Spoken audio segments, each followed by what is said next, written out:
La respuesta parece demasiado simple. Otros supuestos escritos divinos no son de Dios porque no están entre los 66 libros de la Biblia y, de hecho, contradicen la Biblia. Este es un enfoque presuposicional, lo que significa presuponer que Dios existe y que su palabra, la Biblia, es la verdad. Este es el punto de partida o axioma. Dios nunca trató de probar su existencia o probar que su palabra es superior a otros escritos. Dios simplemente abre la Biblia con una declaración de su existencia y dice que su palabra es perfecta, Génesis 1:1, Proverbios 30:5. La Biblia afirma sin rodeos ser la verdad, Salmo 119, 160, y Cristo repitió esta afirmación, Juan 17:17. De hecho, si Dios hubiera tratado de probar que Él existió o que su palabra era perfecta, entonces cualquier evidencia o prueba sería mayor que Dios y su palabra. Pero Dios sabe que nada es más grande que su palabra, y por lo tanto Él no se rebaja a nuestros deseos carnales por tales pruebas. La Biblia también nos enseña a tener fe en que Dios existe y que tener fe le agrada, Hebreos 11:6.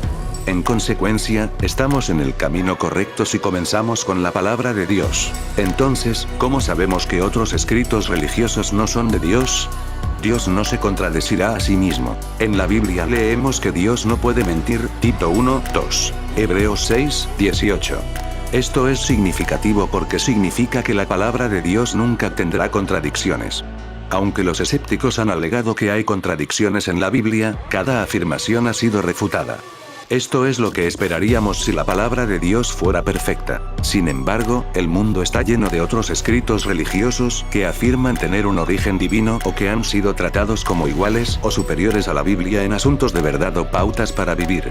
En otras palabras, estos escritos son tratados como una autoridad final sobre la Biblia. Cualquier escrito religioso que alegue inspiración divina o autoridad igual a la Biblia no puede ser de Dios si tiene alguna contradicción. Contradicciones con la Biblia, contradicciones dentro de sí misma o contradicciones con la realidad. Ejemplos de contradicciones en escritos religiosos. Un escrito religioso puede probarse comparando lo que dice con la Biblia, 1 Tesalonicenses 5:21.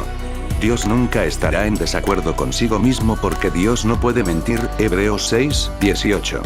Cuando se estaba escribiendo la Biblia y Pablo estaba predicando a los bereanos, Hechos 17:11, los elogió por cotejar sus palabras con las escrituras que ya estaban escritas.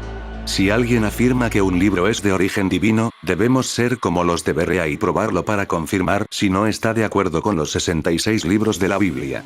Los escritos de Pablo, por supuesto, eran escritura, 2 Pedro 3:16. Los libros religiosos, como el Corán del Islam, el libro de Mormón del mormonismo y los Vedas del hinduismo, contradicen la Biblia, y entonces no pueden ser escritura. Por ejemplo, el Corán en 2 capítulos, Sura 4, 171 y 23:91, dice que Dios no tuvo hijos, pero la Biblia es clara en que Jesús es el Hijo unigénito de Dios, Mateo 26, 63, 64. El libro de Mormón dice en Moroni 8:8 que los niños no son pecadores, pero la Biblia enseña que los niños son pecadores, incluso desde el nacimiento, Salmo 51:5. Pocos discutirían que los Vedas y otros escritos del hinduismo son marcadamente diferentes de la Biblia. Además, tales escritos religiosos contienen contradicciones dentro de sí mismos que son incontestables sin gimnasia de lógica. En el Corán, un pasaje dice que Jesús estará con Dios en el paraíso, Sura 3:45, y otro afirma que estará en el infierno por ser adorado por los cristianos, Sura 21:98. El libro de Mormón, antes del cambio de 1981, dice que los indios americanos se volverán blancos cuando se conviertan al mormonismo, 2 Nefi 30:6. Si tales escritos fueran verdaderamente de Dios, tales discrepancias no podrían existir. Dado que tales supuestos libros sagrados no son del Dios perfecto, ¿de quién son? Son de una humanidad engañada e imperfecta. La razón falible de la humanidad no es la autoridad absoluta. Dios y su palabra lo son. Otros libros pueden tener un valor tremendo, como la perspectiva histórica, pero no son la palabra infalible de Dios. La Biblia advierte que se utilizarán filosofías falsas para alejar a la gente de la Biblia, Colosenses 2:8.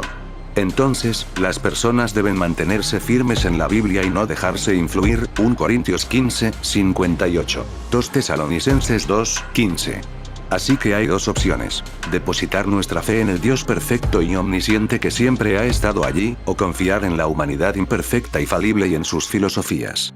La Biblia, la santa palabra de Dios, es superior a todos los demás supuestos libros sagrados. Dios nunca se equivocará ni se contradecirá. Así que empieza con la Biblia y construye tu fe sobre sus enseñanzas para que le agrades.